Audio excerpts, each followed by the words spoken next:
Good morning, student. I am Miss S.M. Pawar. Today's lecture, the career-oriented course, certificate course in human resource management. Today we are discuss the paper number second. The paper number second is entitled as Recent Trends in Human Resource Management. Unit number third, Reforms in HRM. तर आपण unit number थर्डचं study करीत आहोत. Unit number थर्डचं title आहे reforms in HRM. यामधील जो first content आहे quality of work life, या कंटेंटचा आपण स्टडी या लेक्चर्समध्ये करणार आहोत. तर आजच्या लेक्चर्समध्ये आपण quality of work life and productivity या कंटेंटचं स्टडी आज आपण या लेक्चर्समध्ये करणार आहोत. तर युनिट नंबर थर्डमध्ये तुम्हाला quality of work life, moon lightning and talent management या 3 कंटेंटचा स्टडी या युनिट नंबर थर्डमध्ये तुम्हाला करायचा आहे. तर आपण आज या लेक्चर्समध्ये क्वालिटी ऑफ वर्क लाईफमधील जो इम्पॉर्टंट कंटेंट आहे quality of work life and productivity याचा स्टडी आज आपण या लेक्चर्समध्ये करणार आहोत की क्वालिटी ऑफ वर्क लाईफ आणि त्याचा प्रोडक्टिव्हिटीशी काय संबंध आहे, त्याचे रिलेशन काय आहे ते आज आपण या लेक्चर्समध्ये पाहणार आहोत. तर ऑलरेडी आपण ही क्वालिटी ऑफ वर्क लाईफ जी काही कन्सेप्ट आहे त्याचा स्टडी आपण ऑलरेडी केलेला आहे. त्याचबरोबर यामधील जे काही स्पेसिफिक इश्यूज आहेत क्वालिटी ऑफ वर्क लाईफमधील जे काही स्पेसिफिक इश्यूज आहेत त्यांचा देखील स्टडी आपण प्रिव्हियस लेक्चर्समध्ये ऑलरेडी केला आहे. नाव let's see quality of work life and productivity.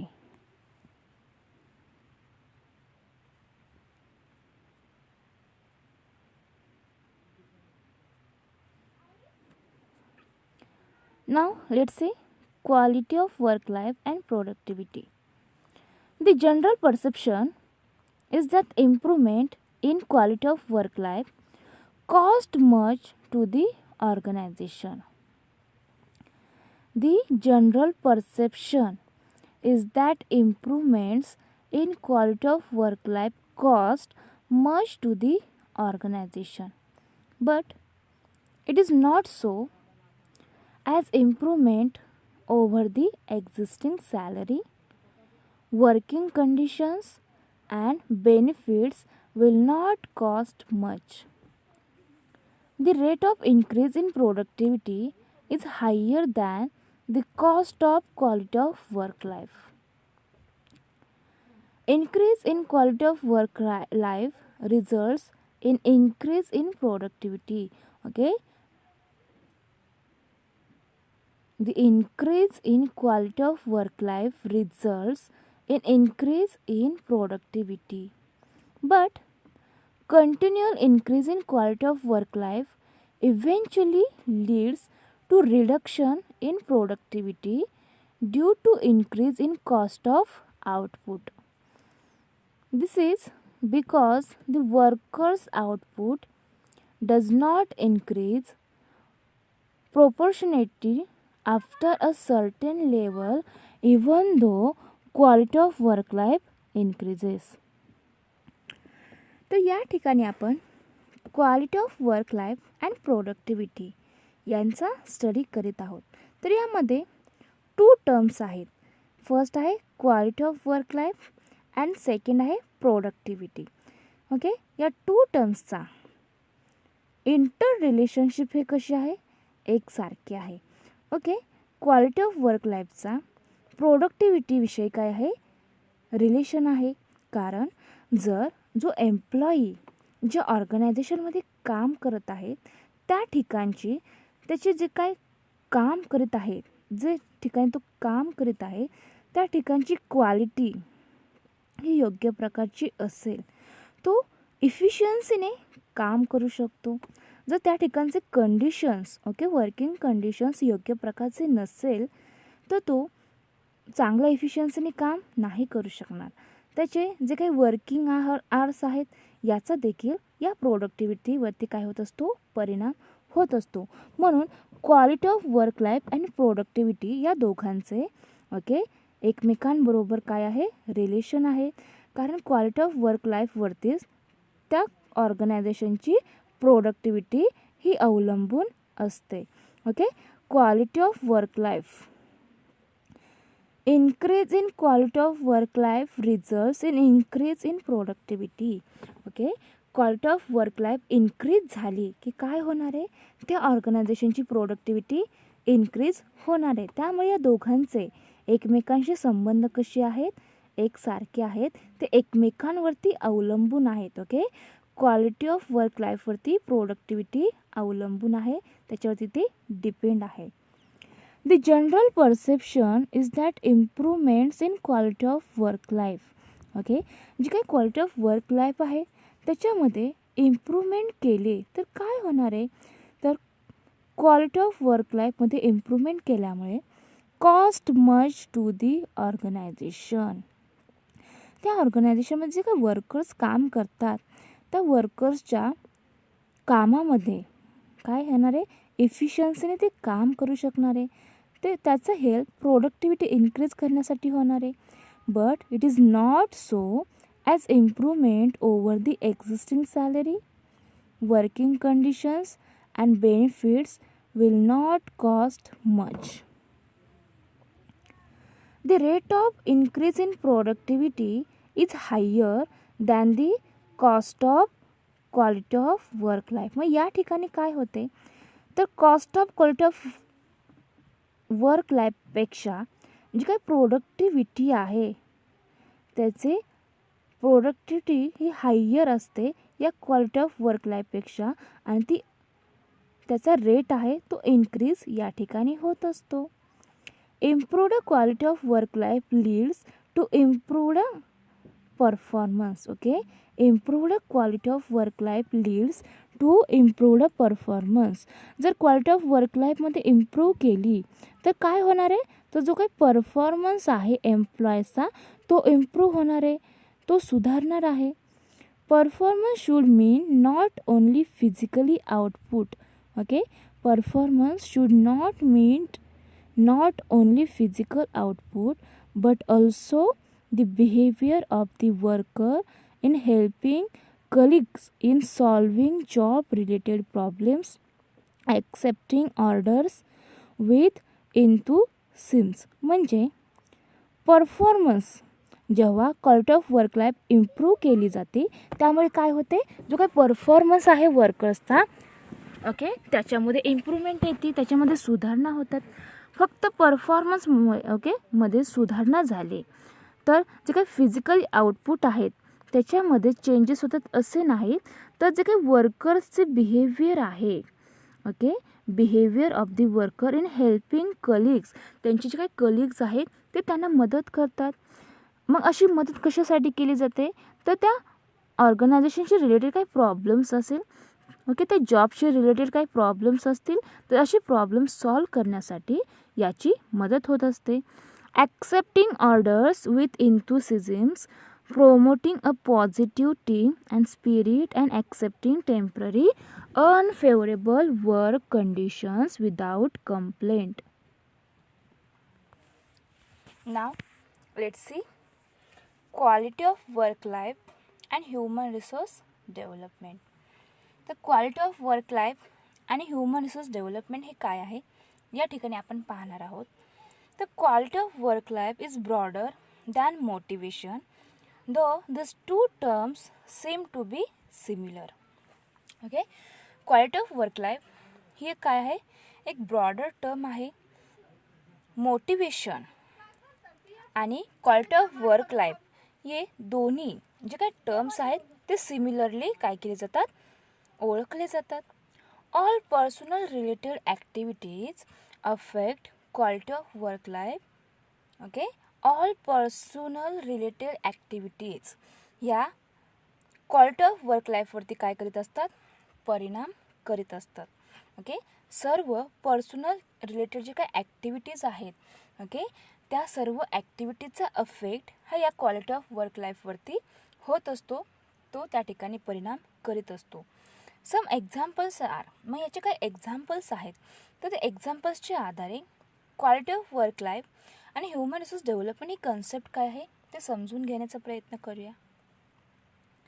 तर human resource activity and effects on quality of work life, या ठिकाणी काही ह्युमन रिसोर्सच्या ॲक्टिव्हिटीज दिल्या आहेत आणि क्वालिटी ऑफ वर्क लाईफवरती त्यांचा परिणाम कशा पद्धतीने होतो ते देखील या ठिकाणी सांगितले आहेत.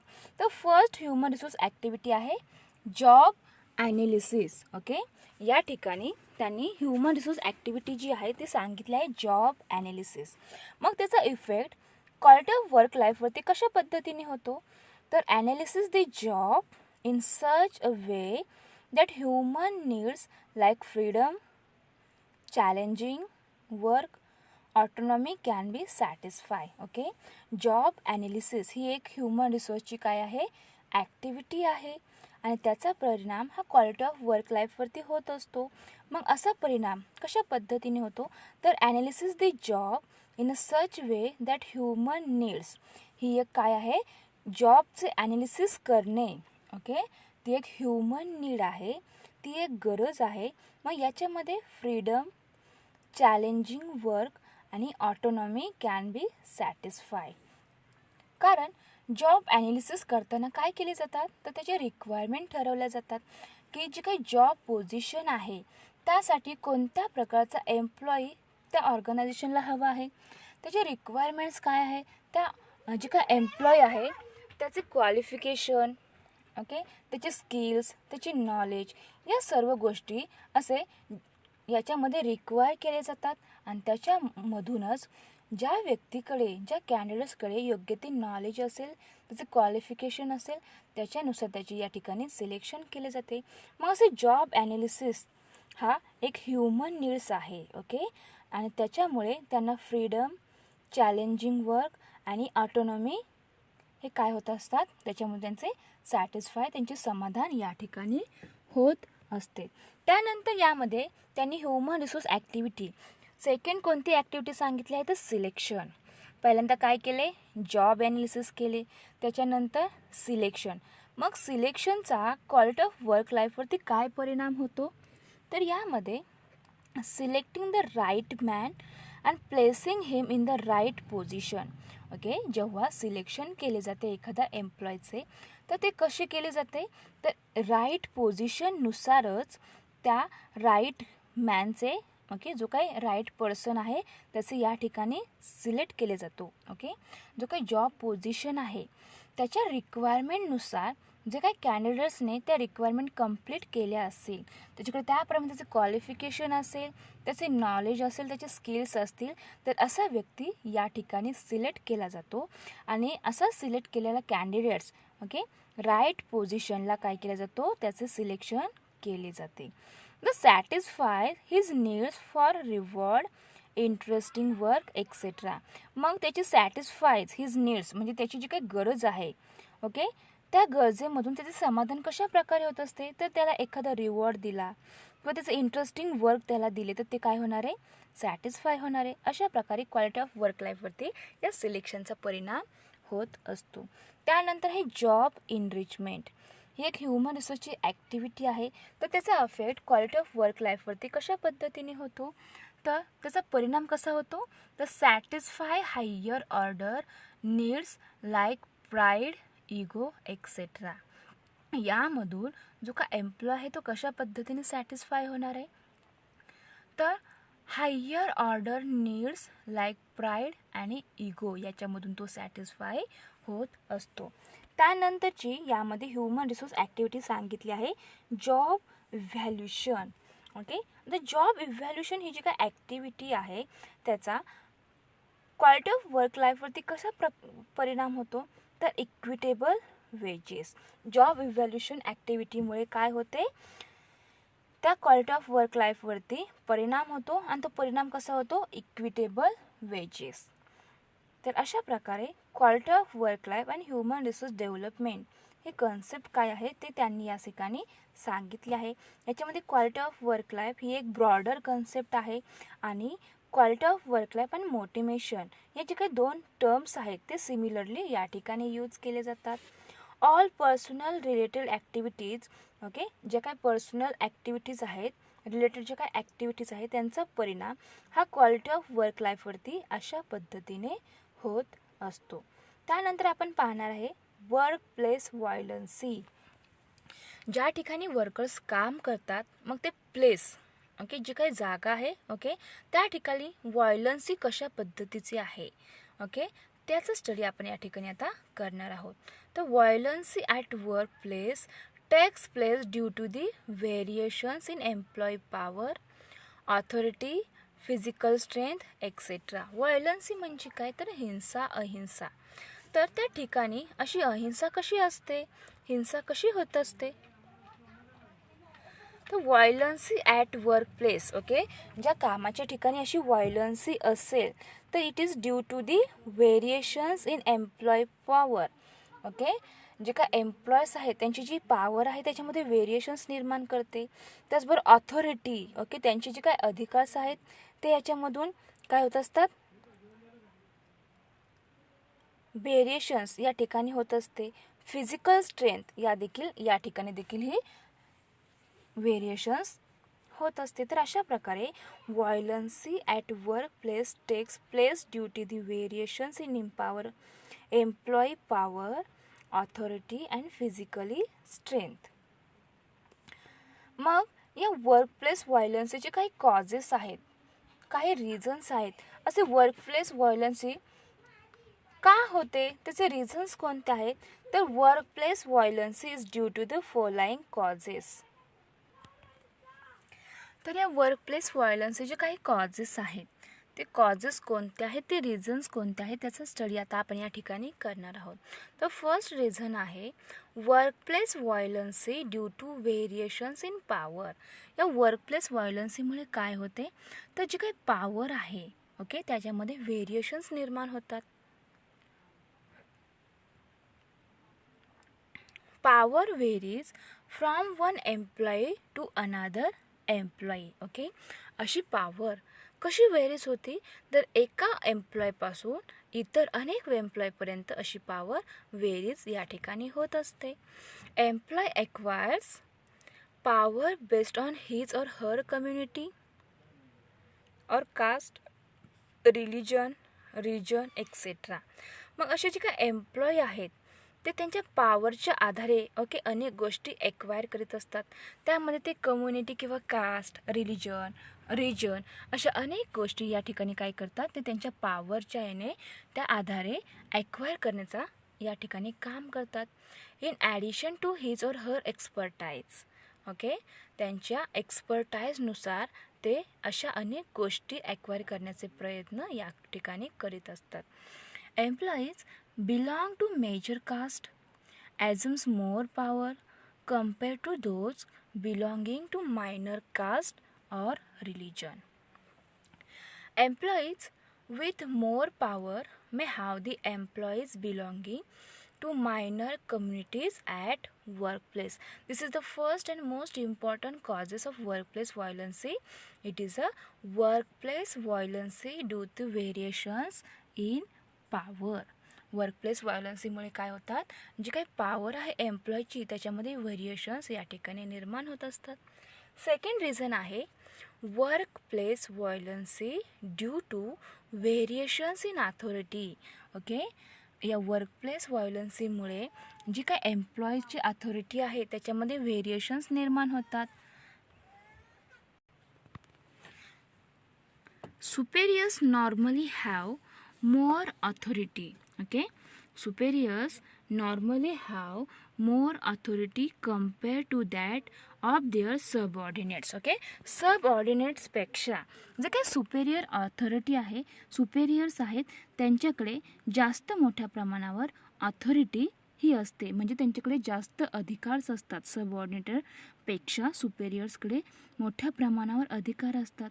मग this distinction may lead to violent behaviour of the superiors at work place. Okay याच्यामुळे काय होते जे काही सुपेरियर्स आहेत okay distinction may lead to violent behaviour. मग त्या ठिकाणी अशा पद्धतीचे व्हायलेंट बिहेवियर लीड केले जाते ते सुपेरियर्स ॲट वर्क प्लेसच्या ठिकाणी. त्यानंतर या वर्कप्लेस व्हायलन्सीमधील थर्ड रिझन आहे workplace violence due to variations in physical strength. जे काही फिजिकल स्ट्रेंथ आहे त्याच्यामधील देखील या वर्कप्लेस व्हायलन्सीमुळे काय होतात, व्हेरिएशन्स निर्माण होतात.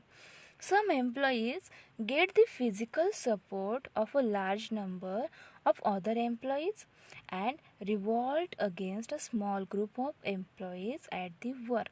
ओके, ऑर्गनायझेशनमध्ये अनेक ग्रुप्स असतात. मग एखादा स्मॉल असतो, एखादा बिग असतो, एखाद्या ग्रुप्समध्ये जास्त मेंबर्स असतात तर एखाद्या ग्रुप्समध्ये कमी मेंबर्स असतात. मग याच्यामुळे काय होते, ओके, त्यांची फिजिकल स्ट्रेंथ त्या ठिकाणी निर्माण होत असते. ज्या ग्रुप्समध्ये जास्त एम्प्लॉईज असतात, जास्त वर्कर्स असतात, त्यांची स्ट्रेंथ कशी असणार आहे, जास्त असणार आहे.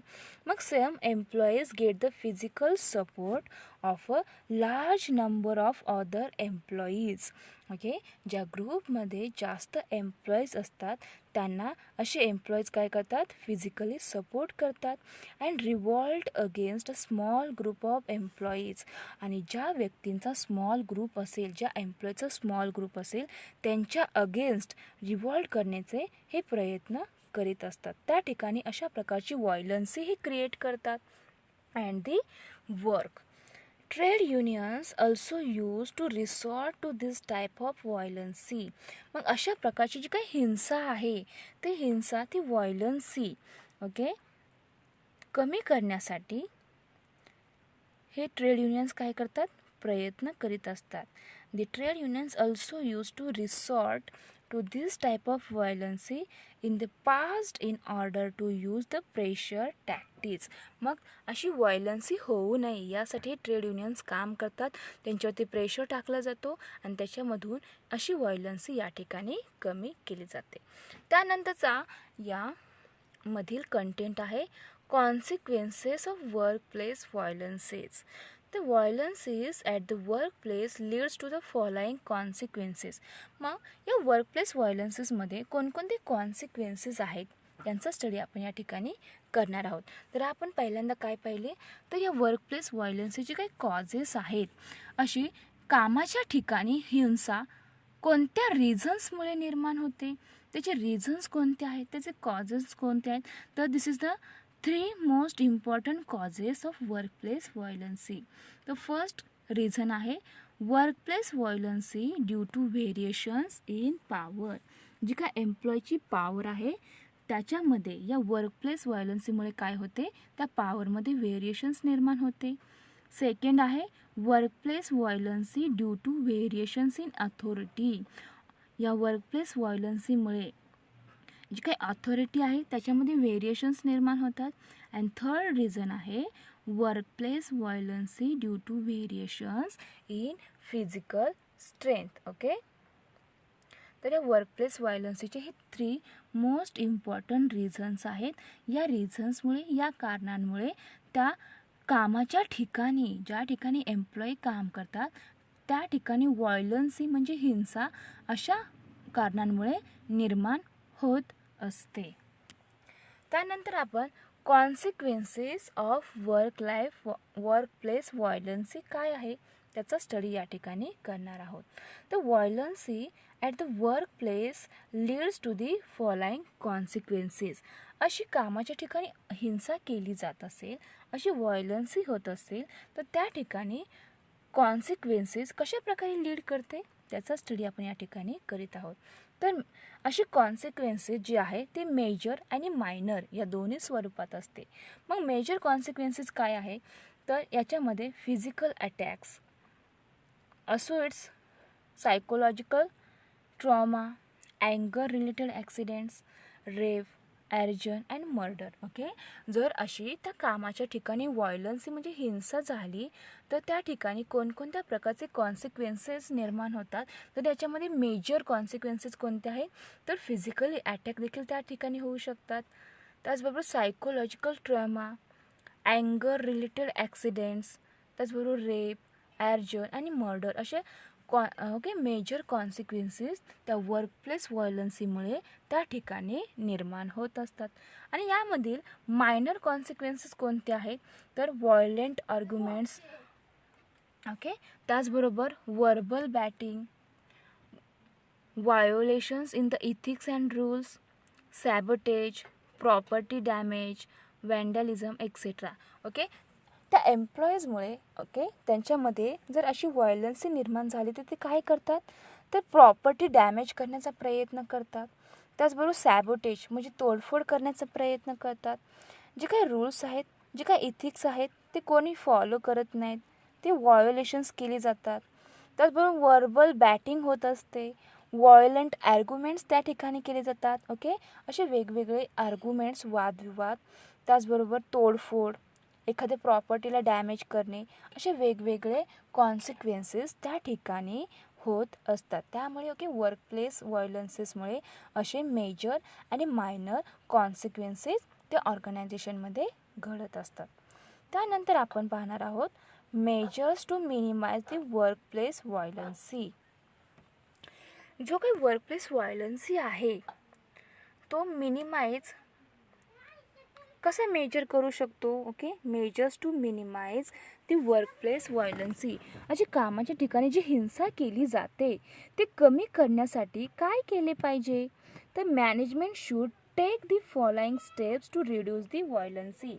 मग अशी व्हायलन्सी, अशी हिंसा कमी करण्यासाठी मॅनेजमेंट कोणकोणत्या स्टेप्सच्या आधारे अशी व्हायलन्सी कमी करते, ती व्हायलन्सी रिड्यूस करण्यासाठी कशा प्रकारे प्रयत्न करते. तर यामध्ये जी ऑर्गनायझेशन आहे ती काय करते, तर counselling the more powerful employees. अशी व्हायलन्सी कमी करण्यासाठी मॅनेजमेंट अनेक स्टेप्सच्या माध्यमातून ती व्हायलन्सी रिड्यूस करण्याची, ती कमी करण्याचे प्रयत्न या ठिकाणी करीत असते. मग यामध्ये ते काय करते, तर काउन्सिलिंग करण्याचे काम करते. मग काउन्सिलिंग कोणासोबत केली जाते, तर मोर पॉवरफुल एम्प्लॉईज बरोबर असे काउन्सिलिंग या ठिकाणी केले जाते आणि त्याच्यामधून व्हायलन्सी, जी काही हिंसा आहे ते कमी करण्याचा प्रयत्न या ठिकाणी असे मॅनेजमेंट करीत असते. त्यानंतर सेकंड आहे divert the powerful employees towards organisational goals or to the issues where their power can be used constructively. काय केले जाते याच्यामध्ये, तर जे काही पॉवरफुल एम्प्लॉईज आहेत त्यांचे ऑर्गनायझेशनल गोल्स जे काही अचीव करायचे आहेत त्यांच्याकडे डायव्हर्ट केले जाते, की तुम्ही ही व्हायलन्सी, ती हिंसा तुम्ही या ठिकाणी करू नका. आपल्याला ऑर्गनायझेशनल गोल्स अचीव करायचे आहेत, त्यामुळे तुमची जी काही पॉवर आहे ती दुसऱ्या ठिकाणी डायव्हर्ट करा. म्हणजे ऑर्गनायझेशनची जे काही गोल्स आहेत ते अचीव करण्यासाठी तुम्ही अशी पॉवर त्या ठिकाणी यूज करू शकता. And to the issues where their power can be use constructively. त्यानंतर मॅनेजमेंट अशी व्हायलन्सी रिड्यूस करण्यासाठी जे काही स्टेप्स अवलंबते, तर त्याच्यामध्ये थर्ड स्टेप आहे create a more friendly environment at the workplace. अशी हिंसा, अशी व्हायलन्सी कमी करण्यासाठी थर्ड स्टेपमध्ये हे मॅनेजमेंट काय करते, तर जे काही वर्कप्लेस आहे, ज्या ठिकाणी काम केली जाते, जी काही जागा आहे त्या ठिकाणी जे इन्व्हायरमेंट आहे, जे पर्यावरण आहे, त्या ठिकाणचे जे वातावरण आहे ते फ्रेंडली क्रिएट करण्याचे काम हे मॅनेजमेंट करीत असते. जर ते सर्व एम्प्लॉईज मैत्रीपूर्वक काम करू शकतात तर ते काय करणार आहे, त्या ठिकाणची व्हायलन्सी आपोआप कमी होणार आहे. म्हणून अशी फ्रेंडली इन्व्हायरमेंट त्या वर्कप्लेस ठिकाणी क्रिएट करण्याचे काम हे मॅनेजमेंट करीत असते. त्यानंतर जी स्टेप आहे formulate the teams with all kinds of employees. याच्यामध्ये काय केले जाते, तर जे ऑल टाईपचे जे एम्प्लॉईज आहेत त्याची यामध्ये टीम फॉर्म्युलेट करण्याचे काम केले जाते. Eliminate candidates with violence behaviour at the time of selection. जेव्हा त्यांचं सिलेक्शन केले जाते त्या टायमिंगच्या वेळेस त्यांची व्हायलन्सी बिहेवियर ते या कॅन्डिडेटची जी काही व्हायलन्सी बिहेवियर आहे ती या ठिकाणी एलिमिनेट केली जाते, ते काढून टाकण्याचा प्रयत्न या ठिकाणी केला जातो. And impose severe punishment on violators. लास्टला काय केले जाते, तर जे काही व्हायलेटर्स आहेत, जे हिंसा करतात त्यांना पनिशमेंट या ठिकाणी दिली जाते. त्याच्यामुळे काय होते, त्या वर्कप्लेसच्या ठिकाणची जी काही व्हायलन्स आहे, जी काही हिंसा आहे ते कमी अशी मॅनेजमेंट अशा पद्धतीने कमी करण्याचा प्रयत्न करीत असतात. ओके, लक्षात येते की वर्कप्लेस व्हायलन्सी कमी करण्यासाठी मॅनेजमेंट अशा अनेक स्टेप्सचा वापर करून जी काही व्हायलन्सी आहे ते रिड्यूस करण्याचे काम या ठिकाणी करीत असतात. मग त्यासाठी कोणकोणत्या गोष्टी करतात, तर जे काही पॉवरफुल एम्प्लॉईज आहेत त्यांच्याबरोबर काउन्सलिंग करण्याचे काम या ठिकाणी केले जाते. त्याचबरोबर त्यांची जी काही पॉवरफुल एम्प्लॉईज आहेत त्यांची ऑर्गनायझेशनल गोल्स अचीव करण्यासाठी त्या पॉवरफुल एम्प्लॉईजना डायव्हर्ट केले जाते. आणि जे काही वर्कप्लेस आहे त्या ठिकाणी जे काही इन्व्हायरमेंट आहे, जे वातावरण आहे ते फ्रेंडली इन्व्हायरमेंट क्रिएट करण्याचे काम या ठिकाणी मॅनेजमेंट करीत असते. त्याचबरोबर जे एम्प्लॉईज आहेत त्यांची टीम या ठिकाणी फॉर्म्युलेट केली जाते. आणि जेव्हा सिलेक्शन केले जाते त्या एम्प्लॉईजचे, त्यावेळेस त्यांचे व्हायलन्सी बिहेवियर, त्या कॅन्डिडेट्सचे व्हायलन्सी बिहेवियर त्या सिलेक्शनच्या टायमिंगलाच एलिमिनेट करण्याचे काम हे मॅनेजमेंट करीत असते. आणि जर असे व्हायोलेटर्स त्या ठिकाणी आणखीन असतील तर त्यांना त्या ठिकाणी पनिशमेंट देखील दिली जाते. आणि त्याच्यामधून अशी व्हायलन्सी, अशी हिंसा त्या वर्कप्लेसच्या ठिकाणची ही कमी करण्याचा प्रयत्न हे मॅनेजमेंट या ठिकाणी करीत असतात. तर अशा प्रकारे ओके, आपण काय आज लेक्चर्समध्ये पाहिलं आहे, तर quality of work life and productivity ही काय आहे. कारण जर त्या ठिकाणची क्वालिटी ऑफ वर्क लाईफ ही योग्य असेल तर त्याचा इफेक्ट त्या प्रोडक्टिव्हिटीवरती होत असतो. कारण जर वर्क लाईफ चांगली असेल तर त्या ठिकाणी एम्प्लॉईज योग्य प्रकारे काम करणारे, अगदी जास्त इफिशियन्सीने काम करणारे, आणि त्याचा परिणाम काय होणार आहे, तर त्या ऑर्गनायझेशनची जी काही प्रोडक्टिव्हिटी आहे ते इन्क्रीज होण्यासाठी याची मदत होणार आहे. म्हणून quality of work life leads to improved performance. त्यानंतर आपण वर्कप्लेस व्हायलन्स ही जी काही कन्सेप्ट आहे त्याचा स्टडी या ठिकाणी केला आहे. कारण प्रत्येक ऑर्गनायझेशनमध्ये व्हायलन्स ही निश्चितच असते. मग अशी त्या कामाच्या ठिकाणी जी हिंसा केली जाते, ओके, ती वर्कप्लेस व्हायलन्सी असे निर्माण होण्याचे रिझन्स कोणते आहेत त्याचा स्टडी आपण या ठिकाणी केला. त्याचबरोबर अशी वर्कप्लेस व्हायलन्सीज आहेत त्याच्यामध्ये जे मेजर आणि मायनर कॉन्सिक्वेन्सेस आहेत त्याचा देखील स्टडी आपण या ठिकाणी केला.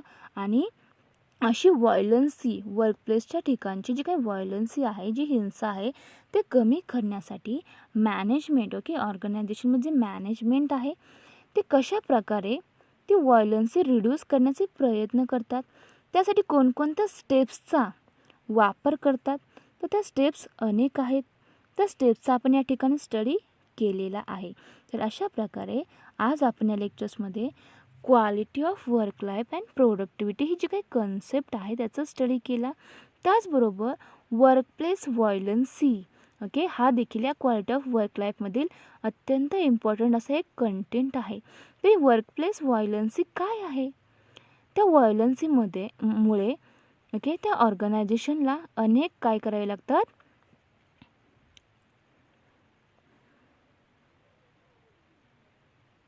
प्रॉब्लेम्सना फेस करावे लागतात. मग त्याच्यामुळे अशी वर्कप्लेस व्हायलन्सी त्या ठिकाणी होऊ नये त्यामुळे मॅनेजमेंट अनेक प्रकारे प्रयत्न करीत असते. तशी व्हायलन्सी कोणकोणत्या स्वरूपात ती दिसून येते, ती मेजर देखील असते किंवा मायनर देखील असते. ओके, त्याचबरोबर त्याचे रिझन्स कोणते आहेत. ओके, या व्हायलन्सीचे 3 मोर इम्पॉर्टंट रिझन्स आहेत किंवा कॉजेस आहेत.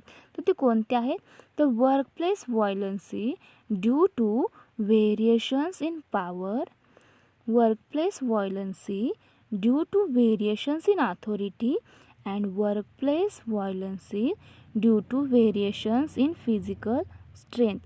याच्यामुळे काय होत असते, ती वर्कप्लेस व्हायलन्सी या रिझन्समुळे निर्माण होत असते.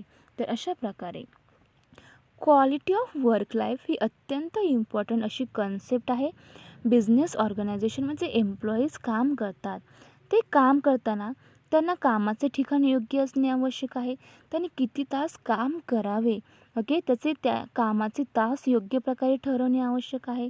त्यांच्यामध्ये हिंसा निर्माण होणार नाही यासाठी मॅनेजमेंटने वेळोवेळी त्यांच्याकडे लक्ष दिले पाहिजे.